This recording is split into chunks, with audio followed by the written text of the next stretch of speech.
Good morning, everyone. It is a pleasure to be here in the Bronx for an announcement that we have been looking forward to making for quite some time. Before I begin, I want to thank Governor Kathy Hochul for her partnership. Making universal childcare a reality has always been a core part of your fight for New York's families. And it has been a privilege to do this work alongside you, and today, frankly, would not be possible were it not for your support. I also want to acknowledge leaders both inside and outside of city government that are here with us today. We have our New York City Public Schools Chancellor, Kamar Samuels, who's here with us. We have our Bronx Borough President, Vanessa Gibson. We have our State Senator, Gustavo Rivera, who is here with us. We have our Chair of the Education Committee of the City Council, Eric Dinowitz, who is here with us. We have our Assembly Member, Jeffrey Dinowitz, who is also here with us. And we know that Council Member Amanda Farias will be joining us shortly.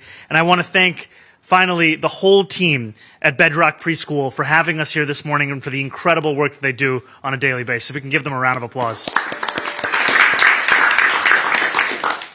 In the 2012 mixtape Rich Forever, Rick Ross and French Montana expound on what it takes to stay scheming within a system that so often seems to benefit only a select few. Unfortunately, too many New York City families can relate. Though the circumstances of their schemes may look different, they too must stay creative to afford childcare in our city. While there is pride in managing to make it all work, Rick Ross is clear that scheming takes a toll. Stress, exhaustion, hypervigilance. Again, what working parent can't relate? Today, we are one step closer to doing away with New Yorkers' need to stay scheming, because today, we are incredibly proud to announce that we have filled our first seats for free 2K programs in our city. Next month, 2,000 of New York's cutest will begin learning, playing, and growing at 2K programs across 4 areas of our city, including right here in School District 10. We are lucky enough to have a participating family here today. Can we please give Sandra and Stella a round of applause as they take on this exciting new chapter? As we set about this work, we made a promise to take seriously the feedback we'd heard from parents for years about 3K and about pre-K. For universal childcare to work, it needs to meet parents where they are. Not a borough away, not 3 train transfers away, but in a way that works for working parents' lives. Today, I'm proud to say we have delivered that. Among the families we have been able to place, more than 80% received an offer to one of their top 3 choices, with close to 60% receiving their first choice. 99% received offers to a program they expressed preference for. And a full 100% of these families will save more than $20,000 per child per year on childcare beginning this fall. At the same time, we know that demand for universal free 2K is high. We received more than 5,700 applications for 2,000 seats. That's about 3 applicants for every available seat. In the coming days and weeks, we will be reaching out to families on our wait lists to walk them through their options. Availability historically opens up before the first day of school, and these families will be the first to know. While there is still much to be done, today represents a monumental step on the path to universal childcare here in New York City, a step that brings us closer to the moment where that process and that promise becomes a reality. In just a few weeks, 2,000 2-year-olds will put on their googly-eyed Crocs and strap on their tiny backpacks and head to their first day of 2K. Next year, that number will jump from 2,000 to 12,000. But this journey did not begin 7 months ago when I took office, or nearly 2 years ago when we made free universal childcare a central tenet of the campaign for mayor. This journey began many years ago with organizers, advocates, and working parents across the 5 boroughs, sounding the alarm about the crushing cost of childcare. It began with New Yorkers who spoke of loving their neighborhoods, loving their careers, loving their families, but who were forced to move, forced to drop out of the workforce, or forego another child because of the unaffordability of childcare. I want to thank each and every one of those New Yorkers who spent time they didn't have, knocking on doors, talking to their neighbors, gathering signatures for petitions with a newborn strapped to their chest. We stand on the precipice of a truly transformative moment for our city because of you. Together, we are writing a better chapter for all those who come next, for the generations of New Yorkers many years from now who will start families here in our city and who will not need to worry about leaving their job or moving out of the neighborhood they love to make it all work. Surely, Rick Ross would agree there is more than one way to be rich forever, and that this future we are building is one of them. On behalf of all those New Yorkers who come next, thank you for everything you have already done and for everything that we will do together. Thank you so much. I will now pass it over to not only the governor of our state, but a partner in this work and someone without whom today would not have been possible. Please join me in welcoming Governor Hochul. Thank you, Mayor. And I want to thank you for executing on a vision with such speed, and to your entire team who made this happen, taking it from a dream to reality in such record speed. I mean, this is what government is all about. It's supposed to work for the people, but not years from now, but now when the need is so incredibly great. So you've been a great partner, and I'm really proud to stand with you here today, as well as all the elected officials that have been acknowledged, and our chancellor as well. You know, today, 2,000 families are going to click on their inbox, and their lives will change forever.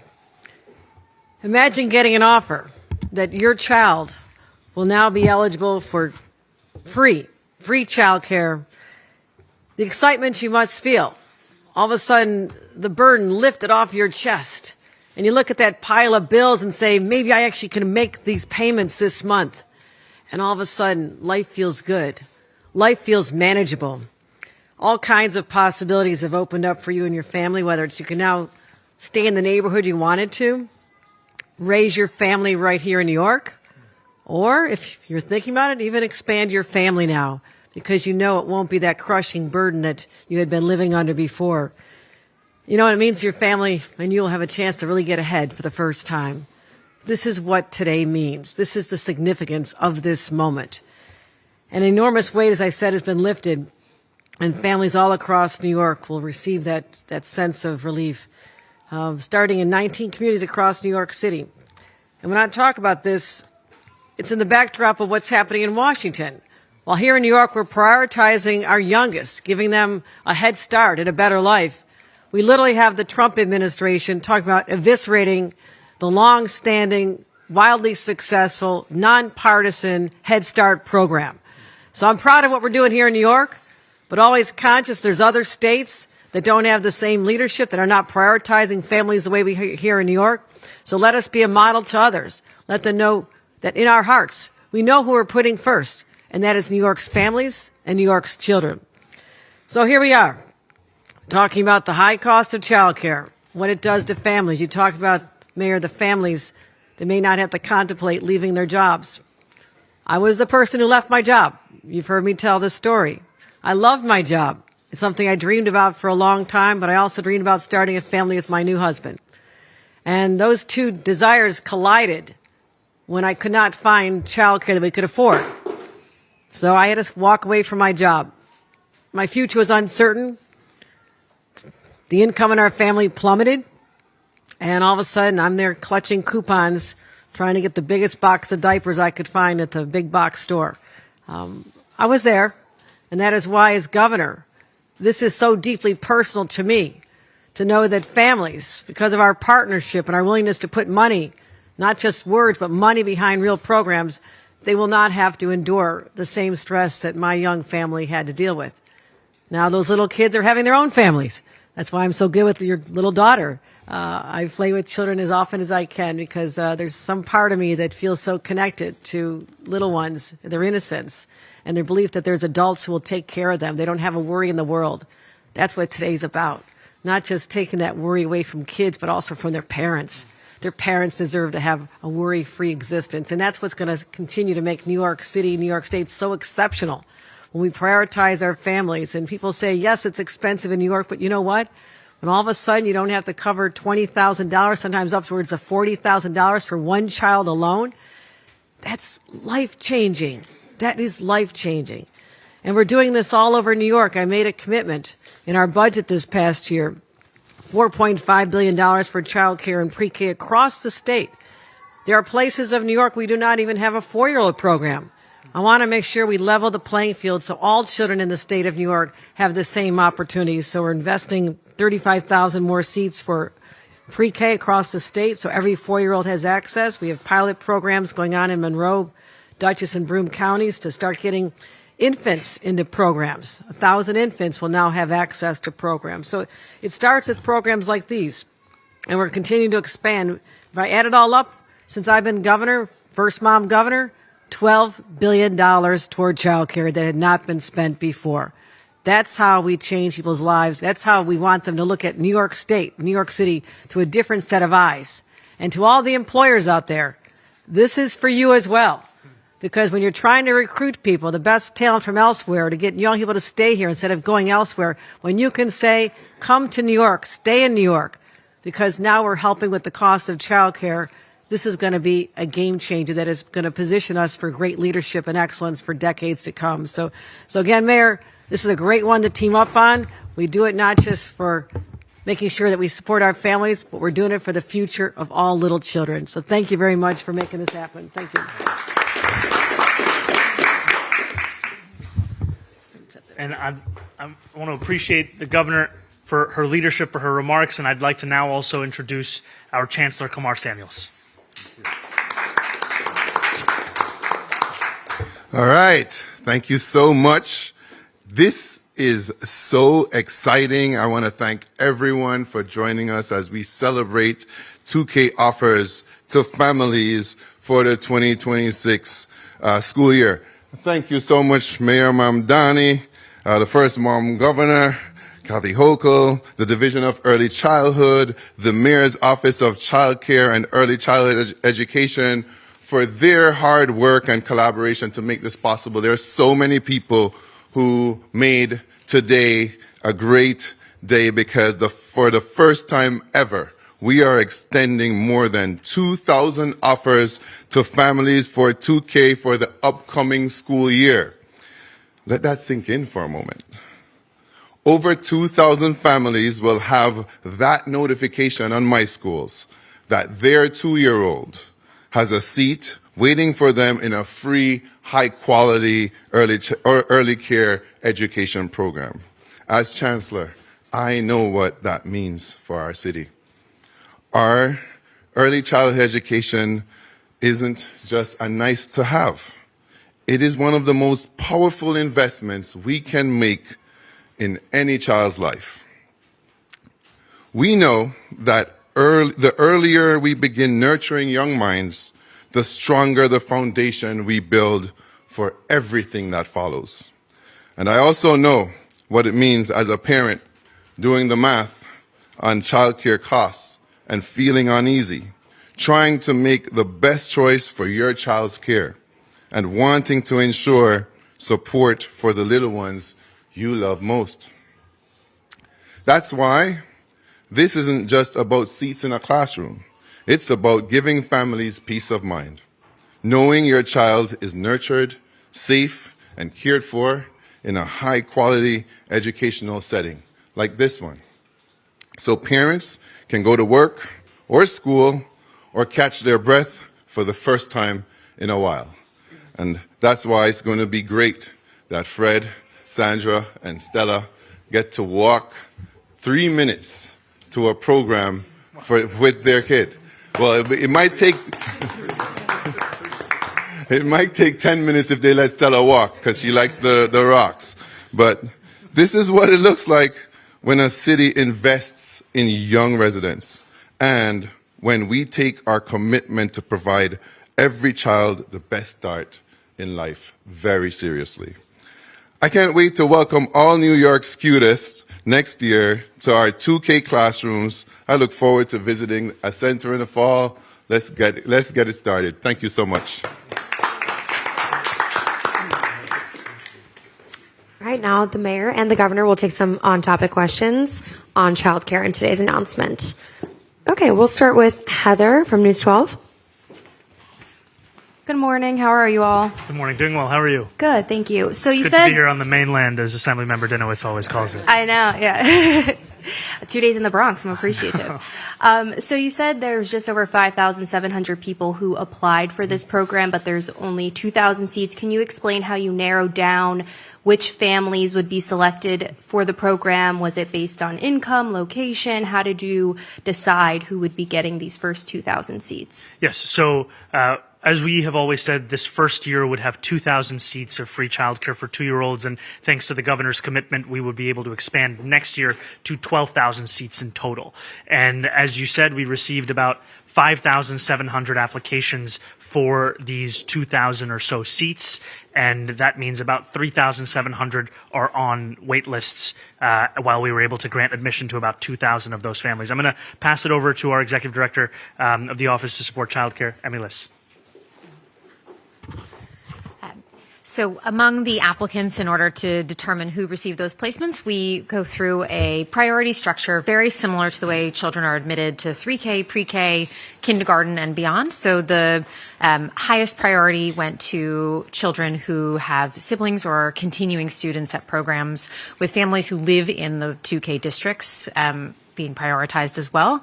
Families, when they applied, were able to see what that priority structure would look like. So the majority of our applicants, our families receiving offers today, are children who live in the districts that were prioritized for the expansion of 2K, as well as the families who may have a sibling or are continuing at the program where they were admitted. And is there a deadline that they have to accept the offer by to be, possibly a seat going to somebody on the wait list?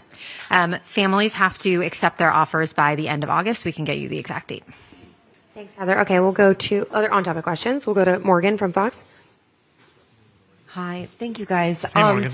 Hi, Mr. Mayor. So there was a new study out that says that the child care program is going to be much more costly than initially suggested, that it could cost up to $9 billion. I'm just wondering what exactly is going to be the strategy to ramp this up and to keep costs down? And then for Governor Kathy Hochul, just wondering, will the state continue to fund this program? Is this just kickstarting, or will the state be expected to fully fund this program for the years to come, especially when it expands? Thanks. So I'll just begin by saying that when I acknowledged earlier the partnership with Governor Hochul, it's a partnership that began at the very beginning of this administration. On day 8, we stood together in Brooklyn announcing that the state would be committing $1.2 billion. And that was funding that not only allowed us to offer these 2,000 seats this year, 12,000 seats next year, it also ensured that we had funding to fix the issues that parents had identified with 3K. Because we'd heard from many parents that as much as they had dreamed, like Sandra and Fred, of being able to walk 3 minutes or maybe 10 minutes if we look at the rocks to their school, that too many parents were being forced to go miles away from their home to find that childcare. And so that funding helped us also resolve those issues while also providing funding towards vouchers.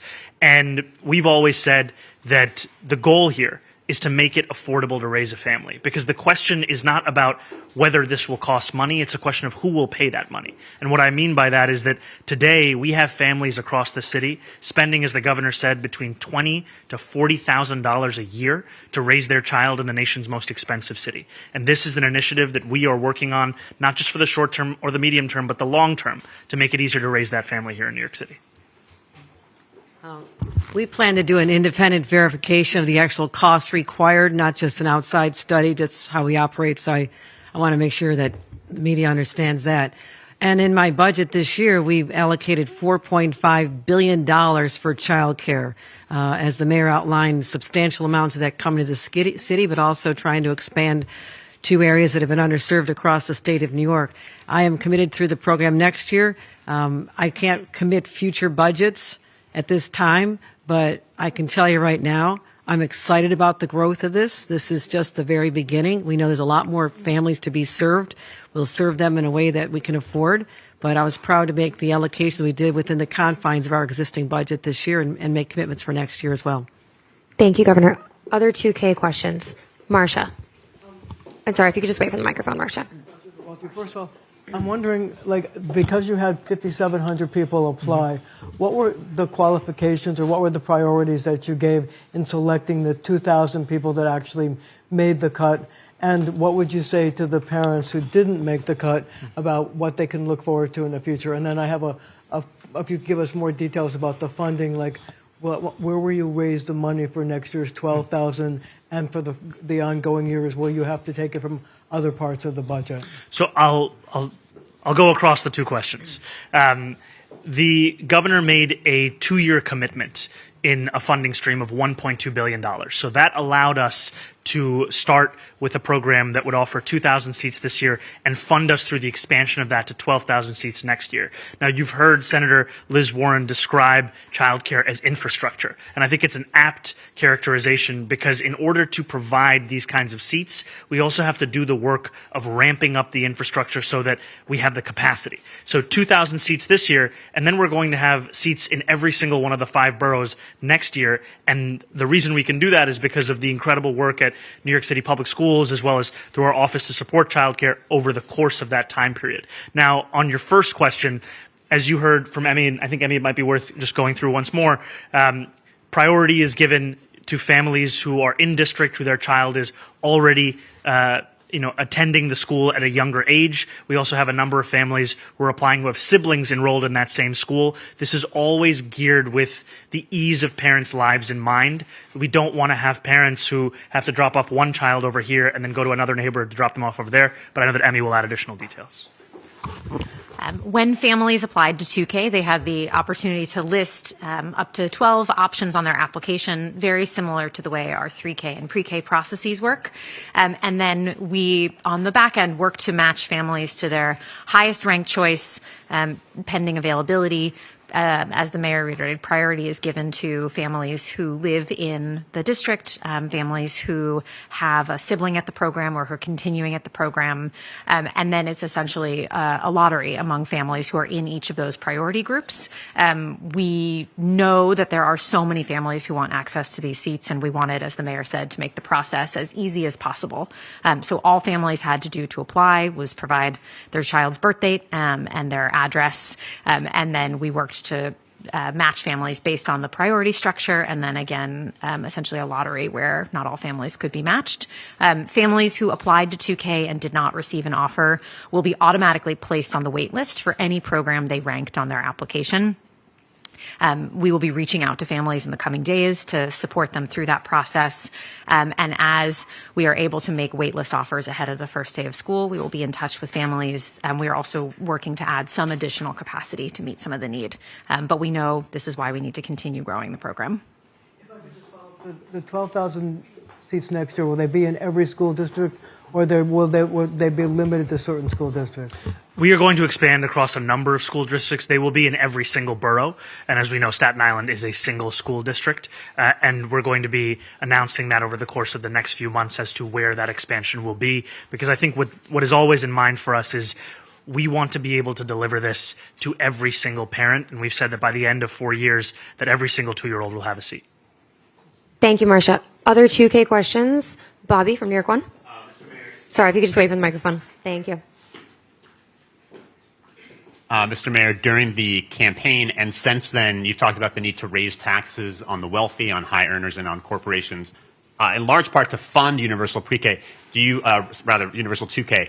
Do you still see the need for that, or is it possible to fund 2K going forward without increasing taxes on the wealthy?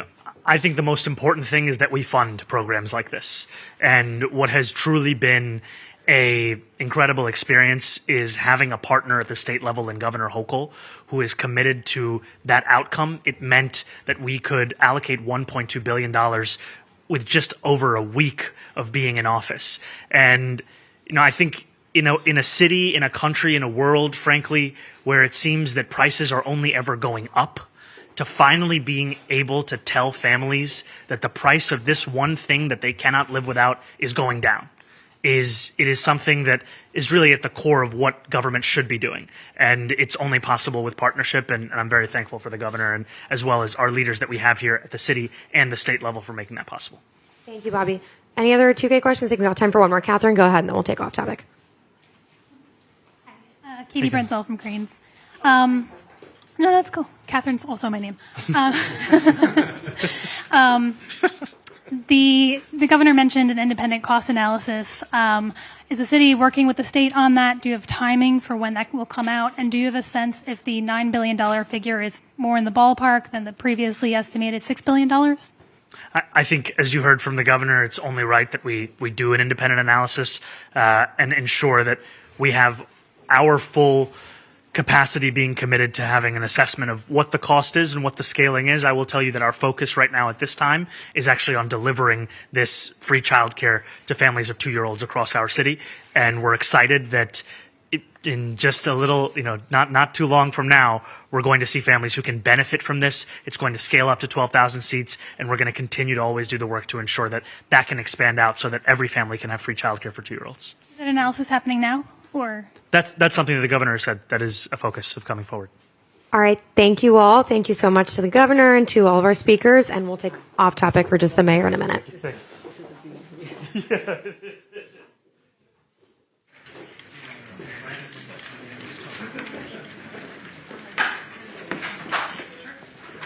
All right. We'll start with Melissa from NBC, and then we'll go to Hannah from the Post. Hi, Mr. Mayor. Good morning. How are you? Good morning. How are you? Well, thank you. I know that you've said you wanted to take the mayor's fund in a different direction, involve more community organizers and labor union leaders, et cetera. I'm wondering what Should I wait? I can hear you. Okay. What message are you trying to send in removing the entire advisory board from the mayor's fund? These are corporate leaders who have shown willingness to volunteer their time and also an ability to tap into a vast network of wealth to help raise millions of dollars for the priorities of past mayors, including universal pre-K, by the way. And so I'm wondering, why not keep them around and help them? Why not keep them around and ask them to help with initiatives like this one today, 2K, for instance? Is this a rebuke of good corporate citizenship, and are you putting ideology over practicality? I think first and foremost, we have a real appreciation for the contributions of these business leaders to the health and vitality of our city. And what this is a reflection of is simply a commitment to a new era. And that is something that I've spoken of at large, but also specifically when it comes to the Mayor's Fund, we announced in April the direction that we wanted to take the fund with, and the creation of a new advisory board is an important next step in that. That will be a board that will bring together those who have achievements like the ones that you've listed, as well as those who oftentimes have not been at the heart of conversations of how philanthropy can build upon the work of public goods and public dollars. What I will say is we've already seen in just 7 months multi-million-dollar contributions to the Mayor's Fund, specifically, as you said, with the goal of delivering universal childcare in mind. Are you at all concerned about offending or, limiting people's contributions in the future because you've removed everyone on this board? Is there a way you'll try to keep those people involved? I think we always want everyone who is interested in the future of our city to know that there's a place for them in the conversation around that. And as we create a new board, it's not to say that the old board doesn't still have a place in helping us think about what can come next. Thank you so Melissa. much. We'll go to Hannah from the Post next. Hi, Mayor. Good morning. Hey, Hannah, how are you? Good, thank you. I wanted to ask you about a tragedy that happened over the weekend in the Bronx. A mother and a grandmother were arrested for allegedly starving an autistic 16-year-old boy to death in their care. The Administration for Children's Services had closed a case into this family about 2 years prior to his passing. And the mom had also pulled him out of New York City Public School 2 months before. So my question is, are you going to be calling for a probe into ACS's role in this case? And, do you have any information about how this slipped through the cracks, especially since he was pulled out of public school? So I know that this has been a focus for ACS and for our commissioner, and I'm also deeply appreciative of their efforts when it comes to the brother of the young man who was killed and ensuring his safety in this time. Our focus primarily is on that question of safety, but it is a conversation that continues internally. Thank you. Thank you. We'll go to Medina from Politico. Hi, Mayor. Good Hi, morning. Mayor. How are you? Good morning. Good, thanks. I wanted to get an update from you on where things stand with the bill that the council passed recently to give one-time payments to the paraprofessionals. The UFT president recently said that he would wage an all-out war if you didn't back the bonuses. Can you give a sense of where you're at, if you're planning to veto the legislation, or what's next on that? I think first and foremost, the paraprofessionals in our New York City public school system do incredible and critical work. And it's work that should be appreciated and recognized when we're talking about what makes it possible for families to live in this city. I also believe that conversations around compensation are better left at the bargaining table. And what has been told to me in terms of a legal analysis of this bill is that it is a violation of the Taylor law, and that continues to be the assessment that I am privy to. Thank you. All right, we'll go to Emma from the Times. Hi, Mayor. Sorry, if you could just wait for the microphone. How are you, Emma? I have a prop. Good to see you. Good to see you. So I was out with sanitation officials this morning putting these stickers on cars that don't move for alternate side parking. This was done away with in 2012. It's back now. Gail Brewer was out sticking these stickers on cars. What do you think of this? It's an effort to get people to actually move their cars for a street. I think that it's critically important that the sanitation department be able to conduct street cleaning. And whenever I've seen the hardworking men and women of DSNY, the question is always, how can we make their jobs easier? If this does that, then it's something that I support. Thank you, Emma. All right, we've got time for a few more. We'll go to Annie from City and State. Hi, Mayor. How are you? Hi. How's it going, Annie? Good, thanks. There is a suite of bills being introduced or announced today in the City Council cracking down on e-bikes and motorized scooters. Julie Mennon's announcing that in a couple minutes, I think. It's a whole list of things that would crack down on faster e-bikes that are currently legal. I won't go through the whole list, but I'm curious if you've talked with the council or Speaker Menon about those proposals and if you stand anywhere on whether these kinds of modes of transportation should be further regulated. Well, I'll wait to see the specifics of these proposals themselves. What I will say is, having spoken to the mother of the young man who was killed while riding on an illegal e-bike, my heart just breaks for her and for all of the families who've had their children stolen from them as a result of this. And as I and others have made clear, that bike is one that should never have been on our streets. And it is critically important that safety is something that each and every New Yorker has, no matter what mode of transportation they use. And that continues to be a focus for us, is how can we ensure that's the case as well. Legal modes or sort of uses that you think shouldn't be legal?